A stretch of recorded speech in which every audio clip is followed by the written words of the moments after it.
There's nothing like Diet Coke. Game time, long ball time, and Daily Coppock time. Daily Coppock, of course, brought to you by the Primetime Steakhouse, Carmichael's Chicago Steakhouse over on Monroe Street, where the filet mignon simply cannot be beat. The Cubs, of course, haven't won a World Series since Abraham Lincoln was given the wrong chair at the Ford Theater back in the 1860s. If you're looking for Cubby optimism, you came to the wrong place. But let's isolate on Carlos Zambrano. I know Carlos says that his anger management problems are over. I know Zambrano finished 2010 with a flourish, going 8-0 over his last 8 decisions, but this is one leopard who will not change his spots. You heard it first from Coppock. Zambrano in 2011 is going to go 12 up, 17 down, 12 up, 17 down for freshman manager Mike Quaddy. He will also get into verbal spats with Alfonso Soriano and with Jim Hendry. Remember, you heard it here first. Here is a question. If you have the answer to this one, contact me on Facebook or maybe contact my bookie. Does DePaul still play major college basketball? Does DePaul still occupy a position on the landscape of Chicago sports? When was the last time you seriously thought about DePaul basketball? If you're my age, you have to go back to the Ray Meyer era. And for heaven's sakes, that was roughly 30 years ago. DePaul doesn't matter. Why is DePaul playing Big East basketball? It doesn't make any sense. DePaul playing Big East basketball makes about as much logical sense as me being a runway model or a swimsuit model. He was the middleweight champion of the world years and years ago. He was a product of New York's legendary Hell's Kitchen. His name, Jake LaMotta. He was brought to the screen through the genius of Robert De Niro and Martin Scorsese in a film entitled Raging Bull, released back in 1980, shot in black and white. If you ever have the opportunity to see this film, do yourself a favor. It will take your gut and absolutely wrench it, full and complete.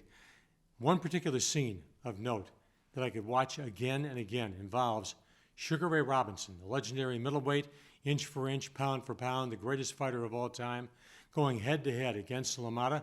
It matters not in the twisted machismo world of Jake LaMotta that he cannot beat Sugar Ray Robinson. The important thing is this: Sugar Ray Robinson cannot knock down Jake LaMotta.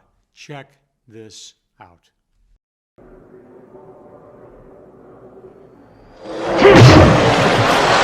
are clean, whistling shots. How he can survive them, nobody knows. No man can endure this pummeling. The fight is stopped on the signal to Frankie Secora.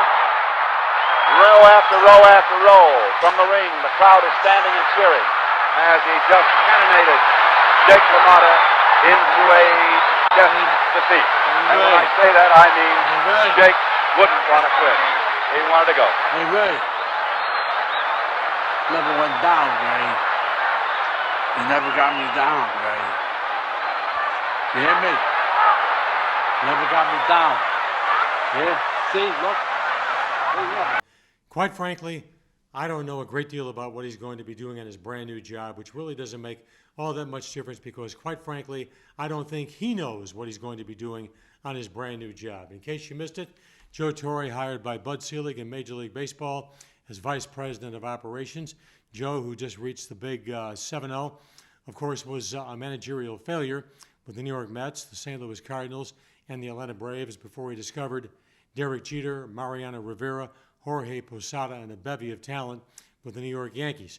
As near as I can tell, Joe is going to be paid big-time coin to attend the All-Star Game, the ALCS, the World Series, and make 2 appearances a year on Fox Television with Tim McCarver.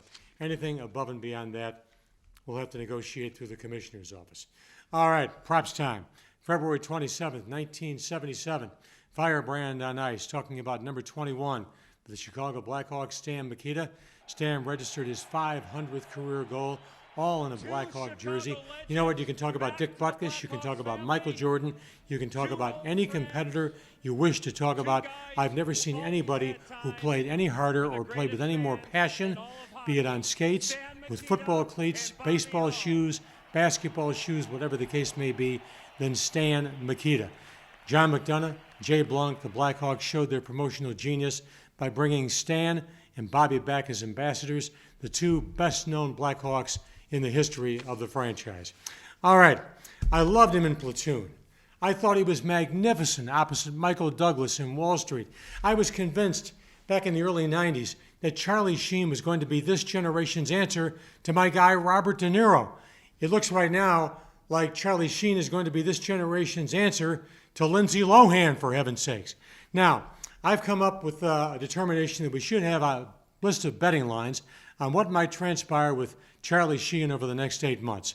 Why 8 months? Hey, my house, my game. I make it 18-1 that Charlie will wrap his car around a pole on the Hollywood freeway. I make it 14-1 that Charlie will magically find himself and return to the scatological piece of junk known as 2.5 Men. I make it 6-1 that Charlie will actually do a legitimate stay in rehab, a legitimate stay being a period of 1 year.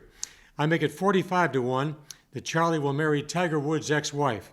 And I make it 75-1 that Charlie will say, I finally found God. All right. Hey, we close out this edition of the Daily Coppock with a reminder, if you haven't done it yet, there aren't many borders left. There are not many borders left. Get there as quickly as possible. Pick up your copy of Fat Guys Shouldn't Be Dancing, an irreverent romp through Chicago sports, authored by the kid right here. And meanwhile, time for some Southern Fried Bookie. This band has never gotten the props, never gotten the big-time build-up it truly deserves. All it does is turn out great material. I'm jealous again. Right now, I am digging the Black Crowes. Catch you next time around on the Daily Coppock. On behalf of our director, Alex Hughes, I'm Coppock. Hey, stop by Carmichael's, Chicago Steakhouse, dig into that filet mignon, have a side of au gratin potatoes. You are going to absolutely flip. Right now, jealous again. So long, everybody. Yeah! It's called Jealous Again.